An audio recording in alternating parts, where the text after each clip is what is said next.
Hello students, अब हम Vivel gear पे एक डिज़ाइन का क्वेश्चन कर लेते हैं ताकि आपको आइडिया लग जाए कि विवेल गियर में क्वेश्चन किस तरह से करना है। वैसे भी सब कुछ एज इट इज़ सब कुछ सेम है, बस जो फॉर्मूलेज जो विवेल गियर के हैं बस वो वहाँ पे यूज़ होंगे, वो एक बार देख लेते हैं ताकि आपको एक बूस्ट मिल जाए क्वेश्चंस के लिए। So this is the question. इसमें आपको प्रेशर एंगल गिवन है, number of teeth on pinion and number of teeth on gear given है, आपको मॉड्यूल गिवन है 4 mm, फेस विथ गिवन है बी, एंड यहाँ पे आपको गियर का मटेरियल गिवन है एंड साथ में आपको अल्टीमेट टेंसाइल स्ट्रेंथ भी गिवन है। यहाँ पे आपको एक फैक्टर और दे रखा है कि जो टीथ हैं, गियर के टीथ हैं वो लैब ग्राउंडेड हैं, क्लास 3 हैं। आप शायद भूल रहे हो, आपको बताऊँ मैं, क्लास 3 कहाँ यूज़ होता है। क्लास 3 यूज़ होता है जब हम डायनेमिक लोड निकालते हैं, और डायनेमिक लोड निकालने के बाद हम एक फैक्टर निकालते हैं सी, तो वहाँ पे क्लास 1, क्लास 2, क्लास 3 के अकॉर्डिंगली अकॉर्डिंग टू मॉड्यूल हम वैल्यू ऑफ सी निकालते हैं। ठीक, तो नाउ इसमें फर्दर आपको हार्डनेस दे रखी है, hardness of this surface hardness दे रखा है, यानी आप अगर आप वेयर निकालना होगा तो वहाँ पे काम आ जाएगा। प्लस आपको आरपीएम गिवन है ऑफ पिनियन, एंड आपको पावर गिवन है इलेक्ट्रिक मोटर की। और एक स्टेटमेंट और लिखा हुआ है यहाँ पर कि starting torque of motor is 150 of the rated torque. That means ये क्या है, सी एस है। ठीक है, सी एस की डेफिनेशन ये है, the ratio of the starting torque to the rated torque. तो C S factor, C S कितना हो जाएगा, सी एस हो गया 1.5।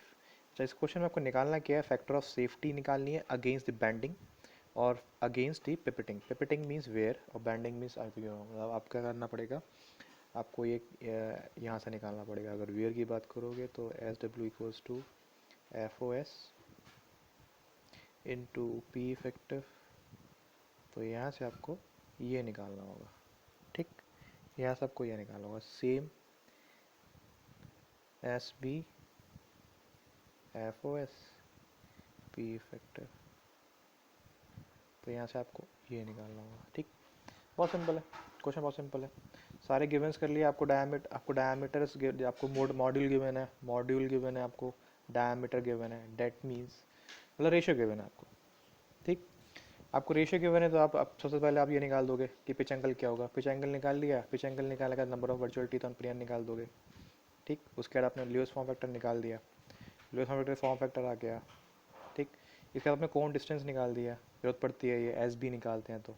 ठीक, तो एस बी के लिए आपके पास एम बी गिवन है, एम गिवन है, सिग्मा बी गिवन है, 1/3 ऑफ अल्टरनेट हो जाएगी। फॉर्म फैक्टर आपने निकाल दिया। बी गिवन है आपका कोण डिस्टेंस, यानी ये आपने यहाँ पे निकाल दिया, डेट मीन्स आपने एस बी निकाल दिया, एस बी आ गया ये आपका। ठीक, नाउ वेयर स्ट्रेंथ क्या होती है, वेयर स्ट्रेंथ का formula, this is the wear strength, जिसमें आपको बी गिवन है, डायमीटर गिवन है, क्यू रेशन फैक्टर निकालना होगा, एंड के आप निकाल सकते हो क्योंकि आपको दे रखा है सरफेस हार्डनेस दे रखा है, तो जगह 0.16 into B H N by 100 का होल स्क्वायर।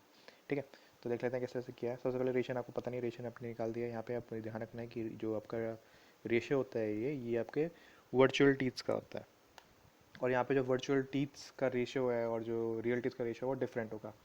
तो ठीक है, आपको रियल टीथ्स ये रखी है, उसमें कन्वर्ट कर दिया, आपने ये निकाल दिया। ठीक है, ये फॉर्मूला एज इट इज़ आपको गिवन है डेटा बुक में, मैंने आपको लास्ट वीडियो में दिखाया था। ठीक है, तो आपने ये डायमीटर ऑफ पिनियन निकाल दिया, लोड स्ट्रेस फैक्टर निकाल दिया, के निकाल दिया बी एच फैक्टर से, B H surface hardness number से। दैट मीन्स आपको सारे फैक्टर नोन हो गए, आपने एस डब्ल्यू निकाल दिया। Now here comes to the P effective. P effective यहाँ पे क्लास दे रखा है, क्लास दे रखा है, दैट मीन्स ये शो कर रहा है कि आपको डायनामिक्स में जाना पड़ेगा, आपको मतलब कौन सा वो लेना पड़ेगा जिससे हम डायनामिक लोडिंग निकालते हैं, वो मेथड हो गया बकिंगम वाला। बकिंगम के लिए क्या होना चाहिए, हमें पहले आपको पता होना चाहिए दिस पी टी। पीटी के बाद हम वो फॉर्मूला लगाएंगे जो यहाँ पे रेड बुक गिवन है डायनामिक वाला। तो पीटी तो नॉर्मली आप निकाल सकते हो, पावर गिवन है आपको, आरपीएम गिवन है, डायमीटर गिवन है, तो आपको पावर निकल गई। ठीक है, यहाँ पे टॉर्क यूज़ किया है, देन टॉर्क से फिर आपका ये निकाला है, फोर्स निकाला है। ठीक, वेलोसिटी निकाल दी है, क्योंकि वेलोसिटी निकालना है जरूर आगे काम पड़ेगा। तो सेम आपके मॉड्यूल से, आपको मॉड्यूल नंबर से आपने क्लास 3 देखा, क्लास 3 में आपने वैल्यू सॉरी एरर निकाल दिया।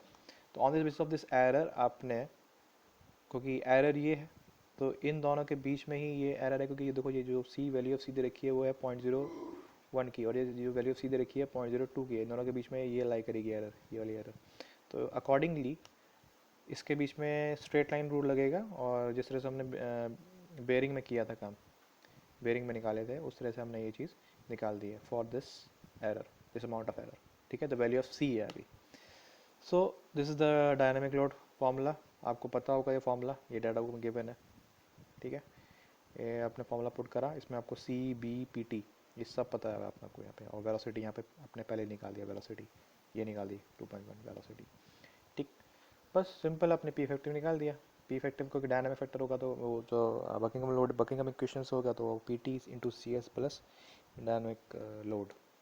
ठीक है, तो यहाँ से आपको दोनों चीज़ पता है। आपको ये पी इफेक्ट आपने निकाल दिया, एस डब्ल्यू आपने निकाला था तो ये चीज़ निकल गई, एस बी आपने निकाला तो ये चीज़ निकल गई। ठीक है, तो ये आपके फैक्टर ऑफ सेफ्टी है। बहुत सिंपल क्वेश्चन है, एज इट इज जो हमने स्पर गियर के लिए फॉलो किया था, बस हल्के से फॉर्मुलेज चेंज है, एंड एवरीथिंग जो भी आपको जैसे डायनामिक लोड निकालना है, सब कुछ वो सब चीज़ें सेम है, कोई डिफरेंस नहीं है। बस फॉर्मुलेज में कुछ डिफरेंस है, जो फॉर्मुलेज एक तो आपके वर्चुअल नंबर ऑफ टीथ में डिफरेंस है, एस डब्ल्यू में डिफरेंस है, एस बी में डिफरेंस है, डेट्स इट, और कुछ नहीं। Okay, okay, thank you.